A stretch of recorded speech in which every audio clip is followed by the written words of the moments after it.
Hello दोस्तों, मैं अंकुर चानी आज आपको लेके आऊँ आपके अपने YouTube channel web coding with Ankur में। आज हम रिएक्ट के एक और टॉपिक के बारे में बात करेंगे जिसे हम कहते हैं एरर बाउंड्रीज। इससे पहले मेरी वीडियो मैंने बनाई थी एक हायर ऑर्डर कंपोनेंट के बारे में, जिसमें मैंने हायर ऑर्डर कंपोनेंट क्या होता है रिएक्ट जेएस में और एक इंटरेक्टिव एग्जांपल मैंने अपनी वीडियो में बनाया था। जिस किसी ने भी मेरी वो वीडियो नहीं देखी है, प्लीज़ आइकन पे क्लिक करके मेरी वो भी वीडियो देख सकते हैं। तो चलिए स्टार्ट करते हैं आज अपनी वीडियो का टॉपिक, जिसका नाम है understanding error boundary in React JS. जैसा कि आप देख सकते हैं कि आज की जो हमारी वीडियो का टॉपिक होने वाला है वो है error boundaries in React JS. Error boundary, जैसा कि आपको नाम से पता चल रहा है कि हम बात कर रहे हैं एरर्स के बारे में जो हमारे रिएक्ट जेएस की एप्लीकेशन में आते हैं। ठीक है, तो चलिए चलते हैं अपनी पहली स्लाइड पे। यहाँ हम बात करेंगे कि एरर बाउंड्रीज होती क्या है। जैसे कि बताया कि एरर बाउंड्री क्या होती है, वो एक तरह का कंपोनेंट होती है जो कि हमारी जावास्क्रिप्ट एरर को, अगर हमारे किसी चाइल्ड कंपोनेंट में कोई इशू आता है तो उन कोई भी इशू, चाहे वो नेटवर्क रिक्वेस्ट के अकॉर्डिंग एरर हो, रिगार्डिंग एरर हो, या कोई ऐसी एरर हो जो हमें पता नहीं चले, तो उसकी उस एरर को कैच करने के लिए हम एरर बाउंड्री का यूज़ करते हैं। तो ये क्या करता है, ये उस एरर को कैच करता है और एरर बाउंड्री एक फॉल बैक कॉम्पोनेंट के थ्रू हमें उस यूआई, जो फॉल बैक यूआई होती है, उस कॉम्पोनेंट के थ्रू हमें डिस्प्ले करवाती है कि हमारे उस पर्टिकुलर चाइल्ड कंपोनेंट में क्या इशू अराइज हुआ है, जिससे कि हम अपनी एप्लीकेशन को क्रैश होने की बचा सकते हैं। अगर हम एरर बाउंड्री यूज नहीं करेंगे तो हमें पता ही नहीं चलेगा कि हमारी एप्लीकेशन क्रैश क्यों हुई। ठीक है, तो क्या होता है कि जैसा कि अब हम एरर बाउंड्री यूज करते क्यों, एरर बाउंड्री यूज करते हैं इसलिए क्योंकि वो हमें उसकी जो एरर हमें मिलता है उसे हम इजीली हैंडल कर पाए। अगर मैंने जैसे कि आपको पहले बताया कि अगर हम एरर बाउंड्री यूज नहीं करेंगे तो हमें, और हमारी एप्लीकेशन अगर क्रैश हो गई तो हमें पता नहीं चलेगा कि वो जो एप्लीकेशन क्रैश हुई वो उसका रीजन क्या था। तो इस तरह के सिनेरियो से बचने के लिए हम एरर बाउंड्री का यूज़ करते हैं ताकि हमारी एप्लीकेशन क्रैश ना हो और कोई ब्लैंक स्क्रीन हमें पता ना चले कि हमारा किस वजह से वो एरर आया है। अब तो क्या होता है कि अगर हमें एरर बाउंड्री फंक्शनल कंपोनेंट बनानी है तो हमें एक रिएक्ट एरर बाउंड्री लाइब्रेरी होती है जो हमें अपने रिएक्ट जेएस एप्लीकेशन में ऐड ऑन करनी पड़ेगी और फिर उसे हम npm इंस्टॉल के थ्रू इंस्टॉल करनी पड़ेंगी।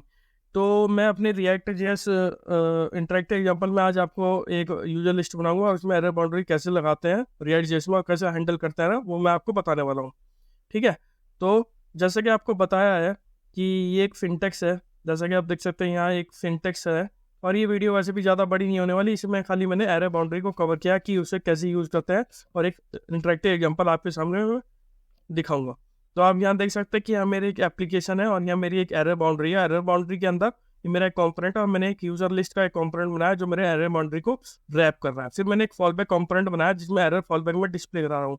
फॉलबैक कंपोनेंट वो कंपोनेंट होता है जब हमारी इस एरर बाउंड्री को एरर मिलता है तो फॉलबैक कंपोनेंट की हेल्प से हम उस पर्टिकुलर एरर हमें क्या मिला है वो हम देख सकते हैं। तो इस तरह से हम उसमें अपने एरर को डिस्प्ले करवा सकते हैं। वो एरर डिस्प्ले होता है, वो ब्लैंक स्क्रीन नहीं आएगा आपका। ठीक है, वो कैसे होगा मैं आपको बताऊंगा अपने इंटरेक्टिव एग्जांपल में। तो जैसा कि आप देख सकते हैं कि यहाँ हम अपने कोडिंग सेक्शन पे आ गए हैं और यहाँ हम आज इंटरेक्टिव एग्जांपल बनाएंगे एरर बाउंड्री से रिलेटेड।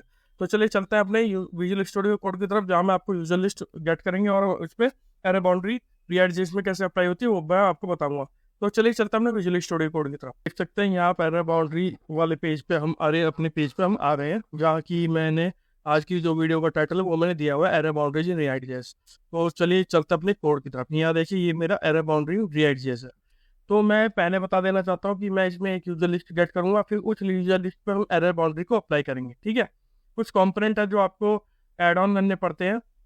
जैसे आपको रिएक्ट एरर बाउंड्री आपको ऐड करनी है, एक एग्जॉस्ट आपको ऐड करना है। ये दोनों कंपोनेंट आप कर सकते हैं add with the help of, देखिए यहाँ मैंने ऑलरेडी किया हुआ है, npm इंस्टॉल करके आपको ये रिएक्ट एरर बाउंड्री और npm एग्जॉस्ट आपको ऐड ऑन करना पड़ेगा ताकि, क्योंकि हमें इनकी ज़रूरत पड़ने वाली है। तो चलिए चलते हैं। पहले मैं क्या करूँगा, पहले हम अपना यूजर लिस्ट एक क्रिएट करता है। तो चलिए चलता हूँ, पहले यूजर लिस्ट क्रिएट, तो लिस्ट डॉट JSX एक फाइल बनाऊंगा और REFC मैं करूँगा और इसमें मैं कुछ इसमें मैं क्या करने वाला हूँ, इसमें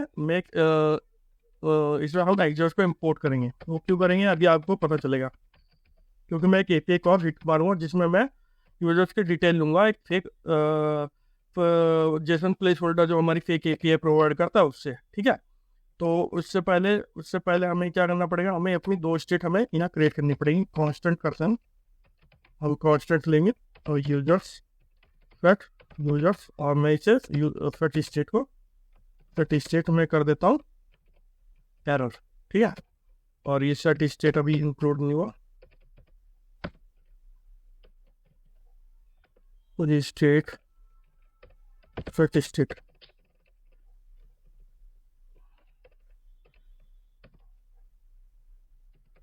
यूज स्टेट, और ये मैंने एक एम्प्टी एरे, और यहाँ हम बनाएंगे एक एरे एरर के लिए, ताकि एरर जो हमें पास ऑन करना फॉल बैक जो हमारा कंपोनेंट है उसमें, तो वो यहीं से ही जाएगा आपका, ठीक है। तो हम सेट एरर करते हैं, और सेट एरर में यहाँ निकाल दूंगा, मुझे अभी कुछ नहीं करना है इसमें, ठीक है। ये हमारा पहला जो हमारा वो है कि हम पहले फेच करेंगे एपीआई। तो हम क्या करना, मैं यूज इफेक्ट का यूज़ करूँगा, और इसमें मैं अपनी एपीआई को कॉल करूँगा। एपीआई जो है फॉल बैक एपीआई जो है आपको जेसन प्लेस होल्डर वाली जो हमारी एपीआई है वो मैं यहाँ फैच करने वाला हूँ। तो कॉन्स्टेंट फैच डेटा होने वाली है ये हमारी कॉल, और जो मैंने कॉन्स्टेंट RESP ले लिया जो कि मेरा रिस्पॉन्स होल्ड करेगा, और मैं अवेट करके एग्जॉस्ट डॉट गेट कॉल करूँगा, और मैं अपनी एपीआई को हिट करूँगा, ठीक है।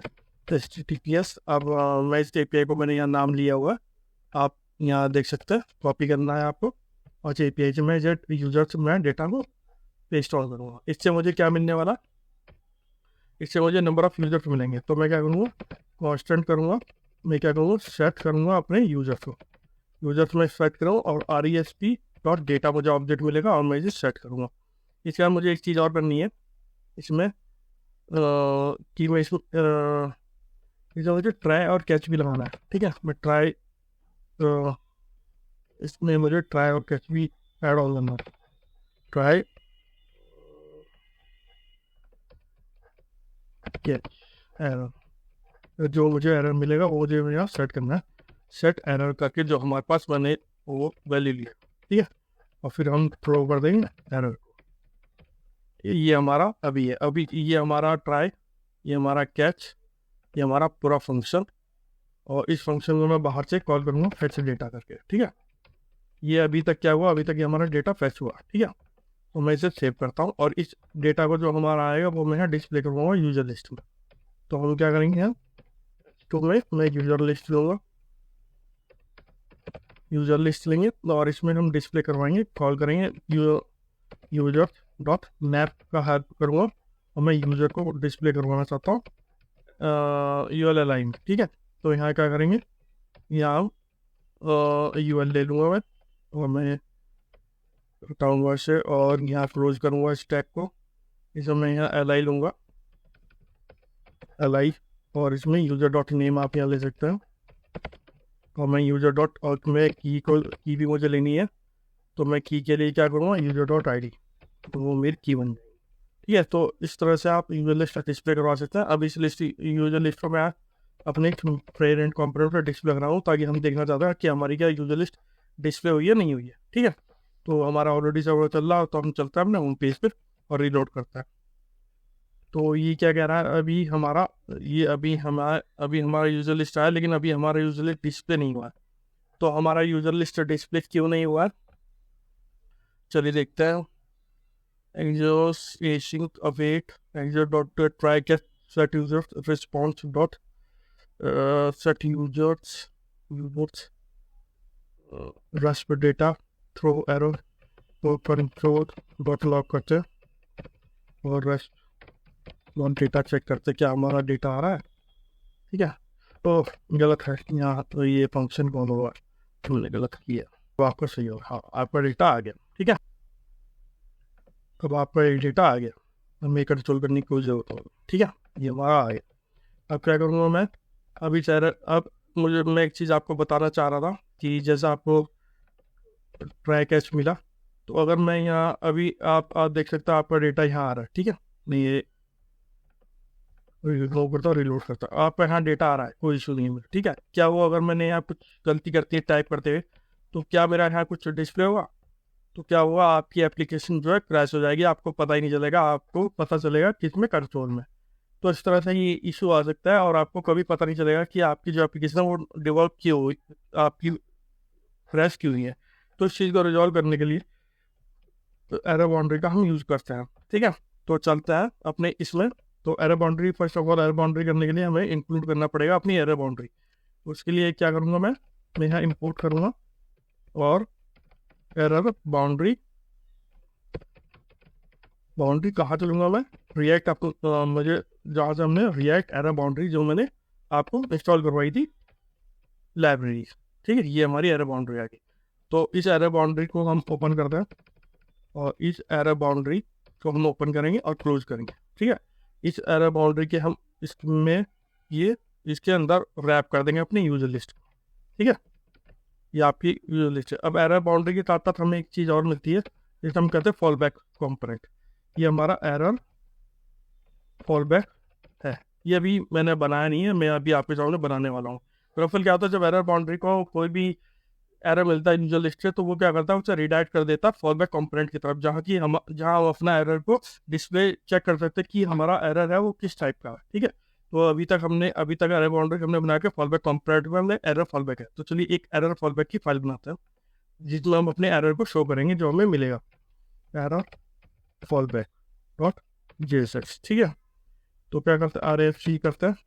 ये एरर फॉल बैक आपका है और इसके अंदर आपको दो पैरामीटर मिलेंगे, एक तो मिलेगा एरर और एक मिलेगा रीसेट एरर बाउंड्री। ठीक है, ये आपको मिलने वाला है इसमें।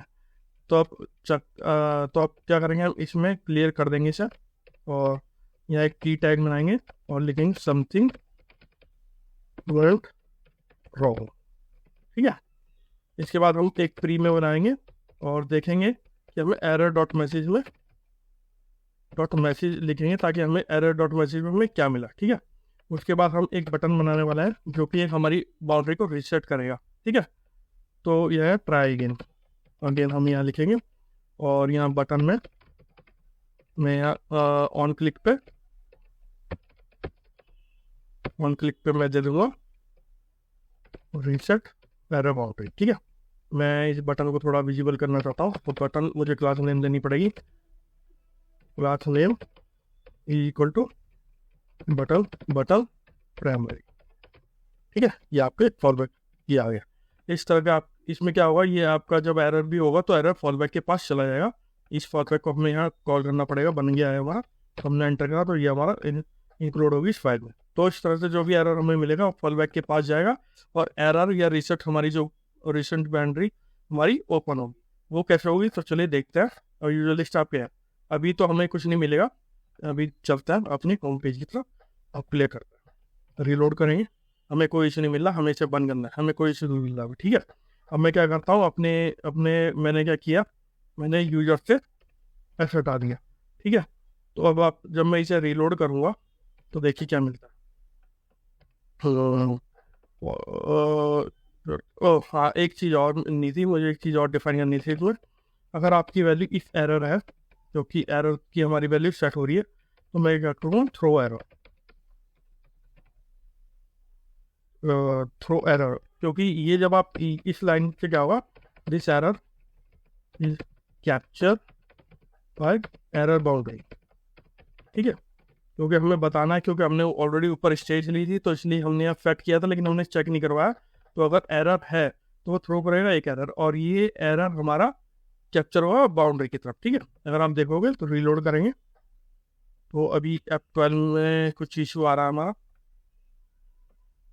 एडियो से फिर टू लोड हाँ ठीक है। तो इफ एरर है तो थ्रो करेगा एरर। ठीक है, थ्रो एरर होगा, फॉलबैक में एरर है, error dot message reset boundary है। ठीक है, तो एरर फॉलबैक के पास मेरा यहाँ आया और ये आया डिस्प्ले मैसेज नहीं हो रहा है मेरा अभी। Error throw captured by boundary, तो अभी हमारा ये मैसेज डिस्प्ले नहीं आ रहा है, क्यों नहीं आ रहा है देखना पड़ेगा हमें। एरर बाउंड्री को नहीं मिल रहा है, ये बटन नॉट फाइंड। ठीक है, हमारे बटन में कुछ इशू है, देखते हैं क्या दिक्कत आ सकती है हमारे बटन में। तो ठीक है, ये हमारे बटन में थोड़ी प्रॉब्लम है क्योंकि मैंने शायद गलत ले लिया बटन की क्लास को। कोई नहीं, मैं क्या करता हूँ, मैं इसमें इंक्लूड कर दूंगा और बटन में ट्राई अगेन यहाँ कॉपी करके इसमें पेस्ट करता हूँ और अपने इस वाले नीचे वाले बटन को हटा दूँ। ठीक है, अब ये बेटर वे में अब शायद आपका ये विजिबल है। हाँ, ये देखिए आपका, आप देखोगे तो आपके एप्लीकेशन पहले डाउन होके कुछ नहीं आ रहा था। अब आप देखोगे तो जैसे कि मैंने कि यहाँ से यूजर से मैंने एस हटा दिया, जैसे कि अभी मैंने आपको बताया कि मैंने एस हटा दिया तो उसे नहीं मिलेगा। तो आप यहाँ देखोगे कि समथिंग वेंट रॉन्ग और साथ ही जो रिक्वेस्ट फेल होती है किस स्टेटस कोड के थ्रू फेल हो रही है। और जब आप दोबारा ट्राई अगेन करोगे तो ये रीलोड होगा। ठीक है, मैं क्या करता हूँ, वापिस इसे सेव करता हूँ और सेव करता हूँ। और जब मैं इसे रीलोड करूँगा तो देखिए आप डेटा आपको डिस्प्ले होगा, ये देखिए। तो इस तरह से ये एरर बाउंड्री है। और अगर आपको दोबारा ये देखना तो वापस आपको एच करना पड़ेगा और जो एरर आपको मिलेगा ये देखिए आपको ऑलरेडी ये कैप्चर होता है एरर बाउंड्री के थ्रू।